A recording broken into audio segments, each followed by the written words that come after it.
So FreeWheel works with the largest media companies, Turner Broadcasting, ESPN, Discovery, Fox, Vivo, etc. And what we do is we help them manage all of the ads in their content wherever their content appears, whether it's on CNN.com, whether it's on an external site like YouTube or AOL, whether it's on an iPad or an iPhone. We do everything that they need to do to forecast their inventory, manage their campaigns, decide who's allowed to sell ads into their content, decide which ads go into their content, and then report on all of that activity. We're really, really excited to be expanding aggressively into the UK, and we've opened an office in London to be able to service that. So Sky is our newest customer that we've announced. It's a division of News Corp. It's now our fourth division of News Corp that we're working with around the world. We work with Sky on their news, their entertainment, and their sports side of the house. And they're looking to do all the same things that the broadcasters that we've talked about in the U.S. are doing. How do I manage my inventory? How do I forecast my inventory? How do I make the ad rights decisions to who gets to sell into my inventory? What ads get put in it? And how do I report against it? And we're building out from there. We have a number of our other clients also have international operations centered around the UK. We also work with Diagonal View and Discovery International. So we're very rapidly building out a nice base in the UK. So speaking about the UK, there's a bit of an event going on There tomorrow, is, indeed. Yeah, it's some sort of wedding. Yes, some sort of wedding. So you guys work with CNN across all their platforms. We do. And so talk about forecasting in the royal wedding. How do you forecast that, and talk maybe how an event like that is managed from your standpoint. Sure. Well, so CNN is live streaming all of the festivities around and the wedding itself, which we expect will have huge viewership. The challenge here is that it's a live event. So what that means is you don't know when you're going to go to commercial break, particularly in live events like sports events or concerts or something like that, or news events like this would be. You're not really sure when it's going to go live, or when it's going to go to commercial, I should say. And the only way you know that is when you're told by the broadcast production crew, the cameras on the ground that are there, and somebody sends a feed to you that says, we're going to commercial in 30 seconds, or we're going to do commercial now because there's been a timeout. We also are doing the NBA games with the NBA.com that we work with. So there's lots of variances. And not only do you not know when you're going to go to commercial break, you don't know how long the commercial break is going to be.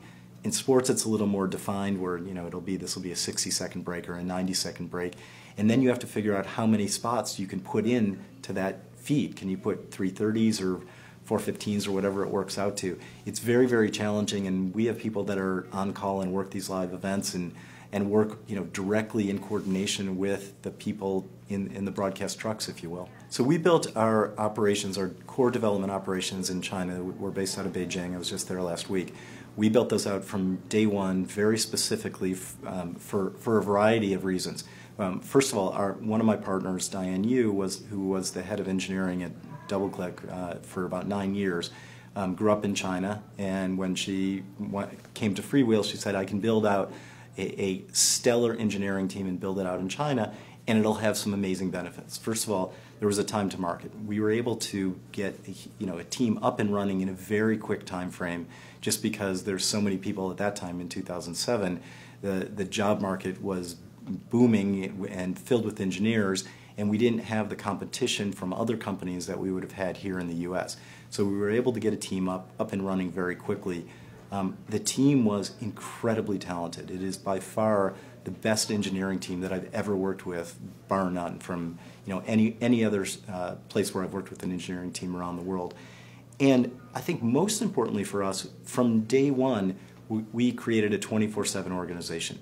So while the U.S. team works during the day, the China team is sleeping, the U.S. team hands over any client issues or any engineering issues over to the engineering team in China during our night here, and their daytime they're working on it, and we come back in the morning and the issues are solved or have made progress against that. That's something that is a huge competitive advantage. It's there's an absolute advantage to doing that. It makes it more difficult. It makes it a little more hard to meet with people and have a quick hallway or whiteboard conversation. We spend a lot of time working in our evenings or their mornings in order to be able to do that.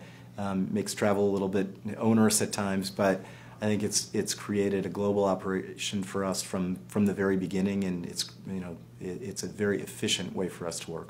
There was a period of time, maybe 6-7 years ago, where a lot of the media companies and the publishers took the technology in-house. They were dissatisfied with what was going on, and they said, we're able to build it and operate it better on our own. What we've seen in the last couple of years since FreeWheel's been around is that's changing pretty dramatically.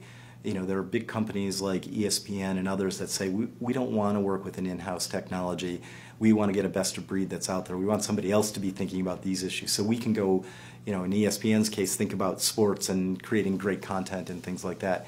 And so the trend has been to not have in-house technology groups and to be able to outsource to best of breed providers, which obviously we've benefited from and have grown pretty dramatically as a result of that.